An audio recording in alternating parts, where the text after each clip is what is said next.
ಹೋಗಿ ಆ ಮಗಳ ವಯಸ್ಸಿನ ಕಾವೇರಿನ ಮದ್ವೆ ಆಗಿದ್ರಲ್ಲ, ಅದರಲ್ಲೂ ಫ್ರೆಂಡ್ ಮಗಳನ್ನ ಮದ್ವೆ ಆಗಿ ಬಂದ್ರಲ್ಲ, ಅದನ್ನ ನೆನೆಸ್ಕೊಂಡ್ರೆ ಅಸಹ್ಯ ಆಗ್ತಿದೆ ನನಗೆ. ಇಷ್ಟು ದಿನ ಒಳ್ಳೆತನದ ಮುಖವಾಡ ಹಾಕೊಂಡಿದ್ದ ಗೋಮುಖ ವ್ಯಾಘ್ರ ನೀವು. ನಿಮ್ಮನ್ ತಂದೆ ಅಂತ ಹೇಳ್ಕೊಳಕ್ಕೆ ನಾಚಿಕೆ ಆಗ್ತಾ ಇದೆ.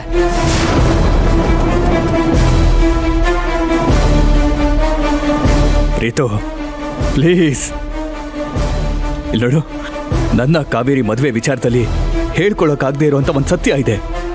ಆದ್ರೆ ಹಿಂದೆ ಒಂದು ಕಾರಣ ಇದೆ. ಕಾರಣ ಸತ್ಯ ಏನೇ ಇರ್ಲಿ, ನೀವು ಮಾಡಿರೋದು ಕ್ಷಮಿಸಕ್ಕಾಗದೇ ಇರುವಂತ ಅಪರಾಧ. ಹೆಣ್ಮಕ್ಳನ್ನ ಕೆಟ್ಟದಾಗ ನೋಡುವಂತ ಸಮಾಜಕ್ಕೆ ನೀವೊಂದು ದಾರಿ ಮಾಡ್ಕೊಟ್ರಿ. ನಿಮ್ಮನ್ ತಂದೆ ಅಂತ ಹೇಳ್ಕೊಳಕ್ ನನಗೆ ಅಸಹ್ಯ ಆಗ್ತಾ ಇದೆ.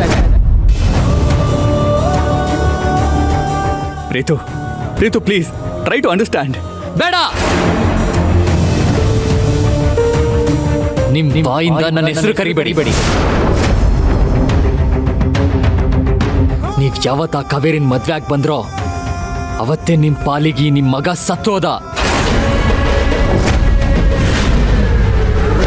ಅಲ್ಲ, ದಿನ ನಿಮ್ಗಷ್ಟ್ ಬೈದ್ರು ಕೂಡ ಮತ್ತೆ ಮತ್ತೆ ನನ್ನ ಹತ್ರ ಬರ್ತಿರಲ್ಲ, ನಿಮ್ಗೇನು ಅನ್ಸಲ್ವಾ?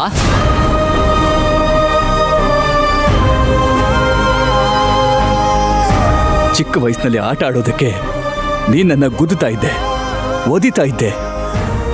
ಆಗ್ಲೂ ನೀನ್ ನನ್ನ ಮಗನೇ. ಈಗ ನೀನು ದೊಡ್ಡವನಾಗಿ ಬೆಳೆದಿದ್ಯಾ, ತಿಳುವಳಿಕೆ ಇದ್ರೂ ಅರ್ಥ ಮಾಡ್ಕೊಳ್ದೆ ಬೈತಾ ಇದ್ಯಾ. ಆದ್ರೂ ನೀನ್ ನನ್ನ ಮಗನೇ, ಇದು ಯಾವತ್ತೂ ಬದಲಾಗಲ್ಲ. ಅಬ್ಬಬ್ಬಬ್ಬಬ್ಬಬ್ಬಬ್ಬ, ನಟ ಸಾರ್ವಭೌಮ, ಇದ್ರ ಮೇಲೆ ನಿಮ್ ನಾಟಕ ನನಗೆ ನೋಡಕ್ಕಾಗಲ್ಲ. ಪದೇ ಪದೇ ಬಂದು ನನಗೆ ಟಾರ್ಚರ್ ಕೊಡ್ಬೇಡಿ. ಸುಮ್ಮನೆ ಹೋಗಿ. ಪ್ರೀತು, ಹೋಗ್ತಿರೋ ಇಲ್ವೋ? Preethu please try to understand me. Preethu, ಇವಾಗ ನೀವು ಹೋಗ್ಲಿಲ್ಲ ಅಂದ್ರೆ ಪ್ರೀತು,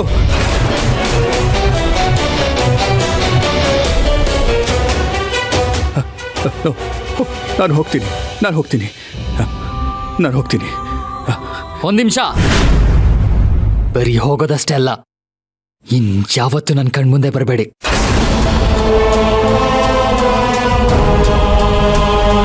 ನನ್ನ ನಿಮ್ಮ ಸಂಬಂಧ ಯಾವತ್ತೋ ಮುಗ್ದೋಯ್ತು. ಮತ್ತೆ ಆ ಸಂಬಂಧಕ್ಕೆ ರೆಕ್ಕೆ ಪುಕ್ಕ ಕಟ್ಟಿ ಬಣ್ಣ ಬಳ್ದು ಜೀವ ತುಂಬೋ ಕೆಲಸ ಮಾಡಬೇಡಿ. ಯಾಕಂದ್ರೆ ಆ ಸಂಬಂಧ ಸತ್ತು ಸಮಾಧಿ ಹಾಕೋಗಿದೆ. ಅದಕ್ಕೆ ಜೀವ ತುಂಬಕ್ಕೆ ಸಾಧ್ಯ ಇಲ್ಲ.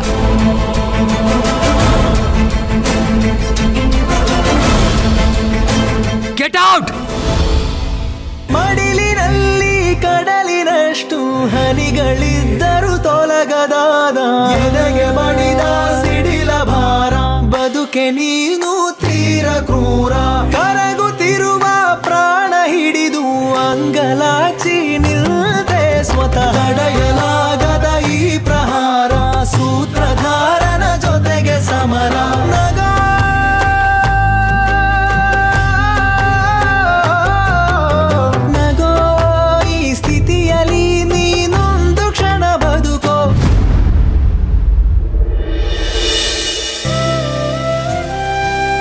ಸರ್ಸು, ಪೂರ್ಣಿ, ಸರ್ಸು ಪೂಜೆ ಸಾಮಾನೆಲ್ಲ ತಗೊಂಡ್ ಬಂದಿದ್ದಾಳೆ. ಅವಳು ಕುಡಿಯೋಕ್ ಸ್ವಲ್ಪ ನೀರ್ ತಗೊಂಡ್ ಬಂದ್ ಕೊಡಮ್ಮ.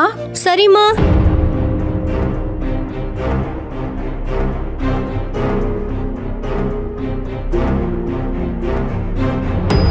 ಪೂರ್ಣಿ, ಬೇಗ ಬಾಮ್ಮ. ಹಾಮ್ಮ. ಸರ್ಸು ಕೊಡು. ಆಂಟಿ ಮತ್ತೆ ಪೂರ್ಣಿಗೆ ಕಾವೇರಿ ಸಿಕ್ಕ ವಿಷಯ ಹೇಳೋದಾ ಬೇಡ್ವಾ? ಒಂದು ಗೊತ್ತಾಗ್ತಿಲ್ವಲ್ಲ. ಹೇಳಿದ್ರೆ ಯಾವ ಥರ ತಗೋತಾರೋ ಏನೋ. ಒಂದ್ ವೇಳೆ ಕಾವೇರಿ ಸಿಕ್ಕಿದ್ದನ್ನ ಹೇಳಿ ಅದರಿಂದ ಇಬ್ರು ನನ್ನ ಮೇಲೆ ಅನುಮಾನ ಪಟ್ರೆ, ಈಗ ಹೇಳ್ದೆ ಇದು ನಾಳೆ ಏನಾದ್ರೂ ಇವ್ರಿಗೆ ಗೊತ್ತಾಗಿ ನನ್ನ ಮೇಲೆ ಕೋಪ ಮಾಡ್ಕೊಂಡ್ರೆ ಏನ್ ಮಾಡ್ಲಿ? ದಿಕ್ಕೇ ತೋಚ್ತಾ ಇಲ್ವೇ. ನಮ್ಮಿಂದ ನಿನಗೆ ತುಂಬಾ ಕಷ್ಟ ಆಯ್ತು, ಕ್ಷಮಿಸ್ಬಿಡಮ್ಮ. ಏನ್ ಮಾಡೋದು? ನಮ್ಮ ಹಣೆ ಬರಹಕ್ಕೆ ನಾವು ಹೊರಗಡೆ ಹೋಗೋ ಪರಿಸ್ಥಿತಿ ಇರ್ಲಿಲ್ಲ. ಇಲ್ಲಾಂದ್ರೆ ನಾವೇ ಹೋಗಿ ತಗೊಂಡ್ ಬರ್ತಾ ಇದ್ವಿ.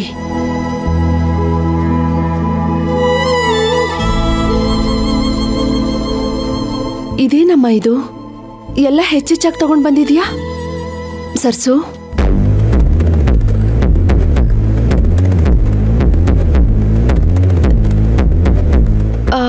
ಸರ್ಸು ಆಂಟಿ, ಏನಾಯ್ತಮ್ಮ? ಏನ್ ಯೋಚನೆ ಮಾಡ್ತಿದ್ಯಾ? ಏನಿಲ್ಲ ಆಂಟಿ, ಬಿಸ್ಲಲ್ಲಿ ಹೋಗಿ ಬಂದೆ ಅಲ್ವಾ, ಸ್ವಲ್ಪ ತಲೆನೋವಾಗ್ತಿದೆ ಅಷ್ಟೇ. ಹಾಗಾದ್ರೆ ಕಾಫಿ ಮಾಡ್ಕೊಡ್ಲಾ? ಬೇಡ. ನಿಂಬೆಹಣ್ಣು ಜ್ಯೂಸು? ಅಯ್ಯೋ ಬೇಡ ಪೂರ್ಣಿ, ನೀರೇ ಸಾಕು.